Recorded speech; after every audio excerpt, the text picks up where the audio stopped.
জিলহজ মাসের প্রথম আমল চাঁদ নিজে দেখে এই দোয়াটা পড়ে নেয়া। কাজটা সহজ না কঠিন? আমরা এই সুন্নাহটা এখন ছেড়েই দিয়েছি।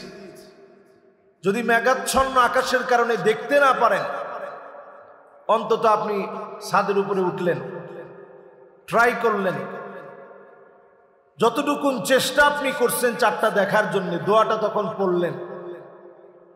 এই পড়ার মধ্য দিয়ে আমার আপনার সওয়াবের একটা দরজা খুলে যাবে। এ মাসকে যিনি বরকতে পরিপূর্ণ করবেন তিনি কে? দ্বিতীয় নম্বরে, জিলহজ মাস আসার সঙ্গে সঙ্গে পারলে রোজা রাখা শুরু করবেন। আল্লাহর নবী টানা 9 দিন রোজা রেখেছেন। জিলহজ মাসের শুরু থেকে নিয়ে 9 জিলহজ পর্যন্ত রোজা রাখবেন। এই আমলটা আপনি যদি করেন, আল্লাহর নবীর সুন্নাহ মানলেন, জিলহজ মাসে রমাদানের পরে মোবারক এই জিলহজে বরকতপূর্ণ রোজা রাখার মধ্য দিয়ে আপনার গুনাহগুলা যিনি মাফ করে দিবেন তিনি কে? আরেকটা সুযোগ, রমাদানে আমরা রোজা রাখছি, এই রোজার পরে নফল রোজার একটা সুযোগ, অনন্য সুযোগ আমাদের জন্য, জিলহজে টানা 9 দিন রোজা রাখা। যারা পারবেন নিয়ত করে ফেলবেন যে টানা প্রতিদিন ইনশাআল্লাহ রোজা রাখবেন। রোজা রাখা কঠিন কিছু না, আপনি শুধু একটু অভ্যাস করেন, দেখবেন সহজ হয়ে যাবে। নফল রোজাগুলো রাখার মধ্য দিয়ে আল্লাহর নৈকট্য অর্জন করা যায়। আকরাবু মা ইয়াকুনুল আবদু মির রাব্বিহি, আল্লাহ সবচেয়ে নিকটবর্তী হওয়া যায় ফরজ মানার পরে। নফল ইবাদত যারা করবে তাদেরকে যিনি সবচেয়ে নিকটবর্তী বান্দা বানায় দিবেন তিনি কে? এই জন্য 2 নাম্বার আমল, টানা 9 দিন পারলে রোজা রাখবেন জিলহজ মাসে। 3 নাম্বার আমল নবীজি আমাদেরকে শিখিয়ে দিলেন, ফাআকসিরু ফীহিন্না আত-তাকবীর ওয়াত-তাহলিল ওয়াত-তাহমিদ। এই জিলহজ মাসের মুবারক সময়ে 3টা জিকির বেশি বেশি করা। বলেন কয়টা জিকির? সবাই বলি কয়টা? 1 নাম্বার জিকির হবে তাকবীর। তাকবীর মানে আল্লাহু আকবার। তাকবীর মানে কি? দেখবেন ফিলিস্তিনের ছোট ছোট বাচ্চা জালেমের জুলুমের শিকার হয়ে তারা দেখবেন স্লোগান দেয়, তাকবীর আল্লাহু আকবার, তাকবীর আল্লাহু আকবার। এই তাকবীরটা বেশি বেশি দিবেন। জিলহজ মাসের চাঁদ দেখার পর থেকে এই তাকবীর শুরু হয়ে যাবে। আল্লাহু আকবার, আল্লাহু আকবার, আল্লাহু আকবার, আল্লাহু আকবার, যত পারেন বলবেন। এরপরে তাহলিল, লা ইলাহা ইল্লাল্লাহ, লা ইলাহা ইল্লাল্লাহ বলার চেষ্টা করবেন। ফায়দাটা কি? লা ইলাহা ইল্লাল্লাহ যদি আপনি একবার বলেন, নবী আলাইহিস সালাতু ওয়াস সালাম বলছেন, জাদ্দিদু ঈমানাকুম, তোমরা তোমাদের ঈমানটাকে একটু নতুন করো। তো সাহাবায়ে কেরাম বিনয়ের সঙ্গে প্রশ্ন করলেন, নবী কাইফা নুজাদ্দিদু ঈমানানা, ঈমানটারে আমরা নতুন বানাবো কেমনে? নবীজি সাল্লাল্লাহু আলাইহি সাল্লাম বললেন, কাসসিরু যিকরা লা ইলাহা ইল্লাল্লাহ। লা ইলাহা ইল্লাল্লাহ তুমি যদি বারবার বলো তোমার ঈমানটা নতুন হবে। আল্লাহু আকবার। আমরা আমাদের ঘর বাড়ি একটু রংটা যদি, চুনাটা যদি ডিস্টার্ব হয়ে যায়, এটাকে আমরা সংস্কার করি। প্লাস্টার যদি খসে পড়ে, এটাকে আমরা সংস্কার করি। ঈমানকে যদি আপনি সংস্কার করতে চান, তাজদীদ করতে চান, নতুন করতে চান, লা ইলাহা ইল্লাল্লাহ বেশি বেশি পড়া। বলেন কি পড়ব? এর দ্বারা আল্লাহ তাআলা ঈমানটাকে নতুন করে দিবে, নবায়ন করে দিবে। শুধু নতুন নবায়ন করবে না, আমাদের মনের ভিতরে শয়তান কত রকমের ওয়াসওয়াসা ঢুকায় দেয়। এই ওয়াসওয়াসার কবলে পড়ে কখনো কখনো আমরা ঈমান হারা হয়ে যাই। ফিতনা ফাসাদের এই সময়ে আমরা যে গুনাহের কাজ করি কখনো কখনো ঈমান হারা হয়ে যায়। এই ঈমান হারা অবস্থায় আপনি যখন লা ইলাহা ইল্লাল্লাহ বলবেন, ঈমানটাকে আল্লাহ তাআলা আবার নবায়ন করে দিবেন। আল্লাহু আকবার। এজন্য 3 নাম্বার কাজ, নবী আলাইহিস সালাতু ওয়াস সালামের হাদিস অনুযায়ী এই সময়ে তাহমিদ, আল্লাহর প্রশংসা আদায় করা, আলহামদুলিল্লাহ বেশি বেশি বলা। আলহামদুলিল্লাহ নিয়ে সায়েন্টিস্টরা গবেষণা করে অবাক হয়েছে। শুধু প্রশংসা করলে মানুষের ব্রেনের ভিতরে যে একটা পরিবর্তন হয়, কৃতজ্ঞ মানুষের ব্রেন আর অকৃতজ্ঞ মানুষের ব্রেনের ভিতরে বিরাট পার্থক্য আছে। যারা কৃতজ্ঞতা বোধ থেকে আলহামদুলিল্লাহ বলে, আল্লাহ তাআলা নানাভাবে তাদেরকে সুস্থ রাখেন। পড়েন আল্লাহু আকবার। দুনিয়ার জীবনে আল্লাহ সুস্থ রেখে আউয়ালু মান ইউদআ ইলাল জান্নাল হামিদুন, আল্লাহর জান্নাতের ভিতরে প্রথম কাতারের জন্য সেদিন আল্লাহ ডাকবেন। দলে দলে লোকদেরকে প্রথম কাতারে দাঁড় করায় দিবেন। সেদিন প্রথম কাতারে কারা দাঁড়াবে? আল্লাযীনা ইয়াহমাদুনাল্লাহ ফিস সাররাই ওয়াদ দাররা, সুখে দুঃখে কষ্টে আনন্দে জীবনে যারা প্রশংসা করেছে তাদেরকে যিনি ডেকে ডেকে প্রথম কাতারে দাঁড় করায় দিবেন তিনি কে? জান্নাতে যারা প্রথম কাতারের মেহমান হতে চাই বেশি বেশি আলহামদুলিল্লাহ বলবেন। কখন? ফিস সাররাই ওয়াদ দাররা, সুখে আর দুঃখে, কষ্টে আর আনন্দে, জীবনের সর্ব অবস্থায় প্রশংসা লাগবে কার? আমরা সুখের সময় আল্লাহর প্রশংসা করি, একটু যখন কষ্টের ভিতরে পড়ে যায়, কেউ জিজ্ঞাসা করছে কেমন আছেন, অনেকে উত্তর দিয়েছে হুজুর কপালে ঠাডা পড়ছে। কেমন আছেন হুজুর, নাক কাটা গেছে, কেমন আর থাকলো। আবার কিছু লোক আছে যারা হুজুরদেরকে সহ্য করতে পারে না, জিজ্ঞাসা করলে কেমন আছেন, কারে মোল্লারাই ভালো না, আমরা থাকি কেন। কিছু লোক আছে দেখবেন আলেমদের সমালোচনা করলেই মনে করে আমি জিতে গেলাম। জিজ্ঞাসা করছে কেমন আছেন, কারে হুজুররা তো আগের মতো দোয়া করে না, ভালো থাকবো কেমনে। আপনি আল্লাহর প্রশংসা আদায় করেন, যিনি আপনাকে ভালো রাখবেন তিনি কি?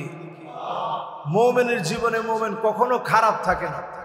আপনি ফিলিস্তিনের একটা ছোট বাচ্চাকে ক্ষুধার্ত, তৃষ্ণার্ত, পিপাসার্ত হওয়া সত্ত্বেও একটা বাচ্চার জবান থেকে আপনি এটা বের করতে পারবেন না যে আমরা খুব খারাপ আছি। জিজ্ঞাসা করেন কেমন আছে, তারা অকপটে জবান দিয়ে বলে আলহামদুলিল্লাহ, আল্লাহ ভালো রাখছে। এই যে আল্লাহর প্রশংসা করে আল্লাহর গোলামেরা মালিকের শুকরগুজারি আদায় করে, এজন্য যেন আল্লাহর প্রশংসা কখনো ভুলে না যায়। মা ইউসিবুল মুসলিমা মিন নাসাবিন ওয়ালা ওয়াসাবিন ওয়ালা হাম্মিন ওয়ালা হুজনিন ওয়ালা গাম্মিন হাত্তা শাওকাতি ইউশাকুহা ইল্লা কাফফারাল্লাহু বিহা মিন খতায়া। মুমিনের শরীরের ভিতরে যদি কাঁটা বিঁধে যায়, ব্যবসার ভিতরে যদি ক্ষতির ভিতরে পড়ে যায়, বিপদ মুসিবত যদি পেয়ে যায়, মুমিনকে মালিক ভুলে যায় না, যিনি ডেকে ডেকে মুমিনের গুনাহ মাফ করে জান্নাতি বানায় দেন তিনি কে? যতগুলা বিপদে আপনি পড়লেন জীবনে, আপনি খেয়াল রাখবেন এই বিপদগুলো আল্লাহ তাআলা বিভিন্নভাবে পরীক্ষা নিয়েছেন। বড় বিপদ হতে পারত, ছোট বিপদ দিয়ে আল্লাহ কাটায় দিচ্ছেন। আল্লাহ রাব্বুল আলামিন দুনিয়ার জীবনে একটু কষ্টে আপনাকে রেখেছেন, আখিরাতের জীবন আল্লাহ সুখময় করে দিবেন। আপনার আমার জীবনের পরীক্ষার কথা চিন্তা করে দেখেন, পেয়ারা হাবিবের জীবনের পরীক্ষার কথা একটু চিন্তা করেন। আমি আপনি জীবনে কয়দিন না খেয়েছিলাম?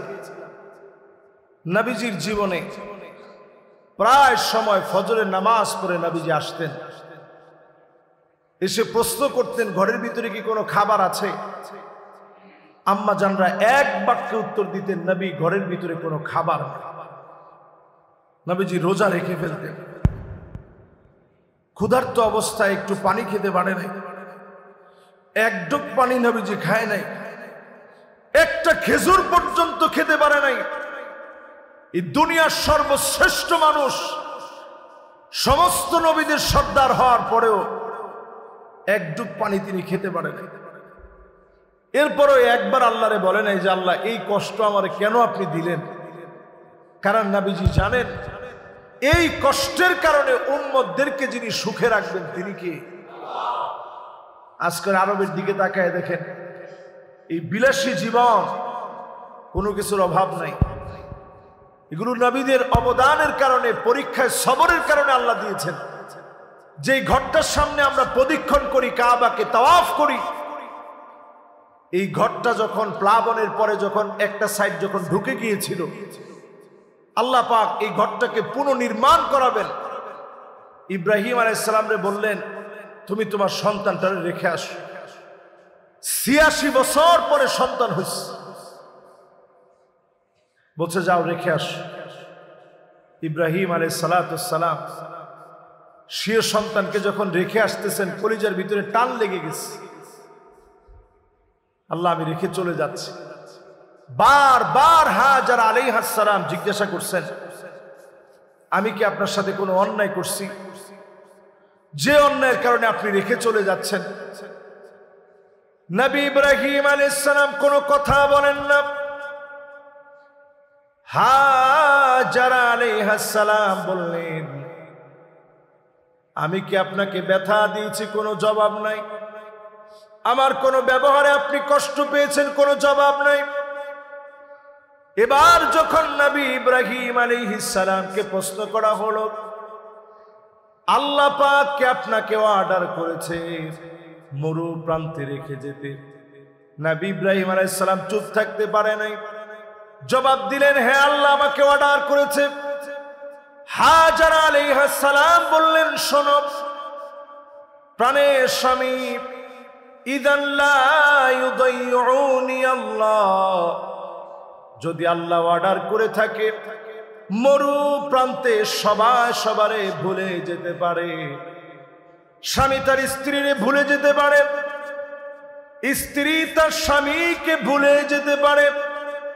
এই মরু প্রান্তে আমার একজন মালিক আছে, তিনি আমার আল্লাহ। কশিনকালেও তিনি মরু প্রান্তে আমাকে ভুলে যাবে না। এ কথা আল্লাহর এত পছন্দ লেগে গেছে, আল্লাহ একটু পরীক্ষা নিলেন, দেখি কতক্ষণ আমারে তুমি মনে রাখো। হাজার আলাইহিস সালামের কাছে একটুখানি খেজুর, সামান্য কিছু পানি ছিল। ফুরিয়ে যাওয়ার পরে শিশু বাচ্চা যখন ক্ষুধার যন্ত্রণায় ছটফট করছে, মায়ের বুক থেকে যখন খাদ্য বন্ধ হয়ে গেছে, হাজার আলাইহিস সালাম পানির জন্য ছুটাছুটি শুরু করছে। এই সাফা আর মারওয়াতে যেখানে আমরা এখন দৌড়াই, সবুজ বাতি দেওয়া আছে, দেখছেন না আপনারা? এই সবুজ বাতি দেওয়া জায়গাটা এখন আমরা দৌড়াই। এই জায়গায় গিয়ে মা দৌড় মেরেছে, আল্লাহর কাছে এত পছন্দ লেগে গেছে। আজ অবধি হাজিদের জন্য কাজটাকে আল্লাহ আবশ্যক বানায় দিয়েছে। আল্লাহ, আপনি উমরা করতে যাবেন, 7 বার তাওয়াফ করার পরে সাফা মারওয়ায় সাই করা লাগবে, এরপরে হালাল হতে হবে। হজ করতে যাবেন, এই জায়গায় আপনাকে দৌড়াইতে হবে। তো দৌড়ানোর এক পর্যায়ে তিনি তাকায় দেখেন ছোট্ট শিশু বাচ্চার পায়ের নিচ থেকে পানি উঠতেছে। উনি দৌড়ায় আইসা ওনার ভাষায় বললেন জম জম, মানে থাম থাম, যে পানির জন্য এতক্ষণ দৌড়াইলাম এই পানি যায় কই? তিনি থামতে বললেন। আল্লাহ তাআলা নির্দিষ্ট একটা জায়গার ভিতরে এমন পানি দিলেন, সেকেন্ডে সেকেন্ডে এত এত লিটার পানি উঠানো হয়, কিন্তু পানির লেয়ার সামান্য একটু নিচে নেমে গেলে মুহূর্তের ভিতরে আল্লাহ তাআলা আবার এটা পরিপূর্ণ করে দেন। সুবহানাল্লাহ। যেই পানি নিয়ে গবেষণা করে বিজ্ঞান অবাক, খাদ্যের যে উপাদান আছে, ভিটামিন বলেন, আমিষ বলেন, শর্করা বলেন, প্রোটিন বলেন, এগুলা খাইলে যেমন আমরা শক্তিশালী হই, ক্ষুধা নিবারণ হয়, শুধু এই পানিটার ভিতরে খাদ্যের সব উপাদান আল্লাহ তাআলা দিয়ে রেখেছে। সুবহানাল্লাহ। আপনি নিজে ট্রাই করে দেখেন, জমজমের পানি শুধু খাবেন, খালি যদি আপনি পানি খান কলের পানি, বেশিক্ষণ আপনি ঠিক থাকতে পারবেন না, মাথা ঘুরাবে। একদিন যদি পুরা দিন আপনি নিয়ত করেন যে ভাত না খেয়ে, প্রোটিন না খেয়ে, আমিষ না খেয়ে শুধু পানি খাবেন, একটা পর্যায়ে গিয়ে দেখবেন আপনার পেট খারাপ হয়ে যাবে, মাথা প্রচন্ড ধরে যাবে, আপনি ঠিক থাকতে পারবেন না। কিন্তু জমজমের পানি এমন পানি, আপনি পুরা দিন যদি নিয়ত করেন শুধু পানি খেয়ে থাকবো, এই পানি খেয়ে আপনি থাকতে পারবেন। বলেন আল্লাহু আকবার। এটা এমন পানি। ওই যে হাজার আলাইহিস সালাম ঠিক যখন তিনি আল্লাহর কাছে বলেছিলেন ইযান লা ইউদাইউনি আল্লাহ, সবাই ভুলে গেল আমার আল্লাহ আমারে ভুলবে না, আল্লাহ ঠিকই মনে রাখছে। আল্লাহু আকবার।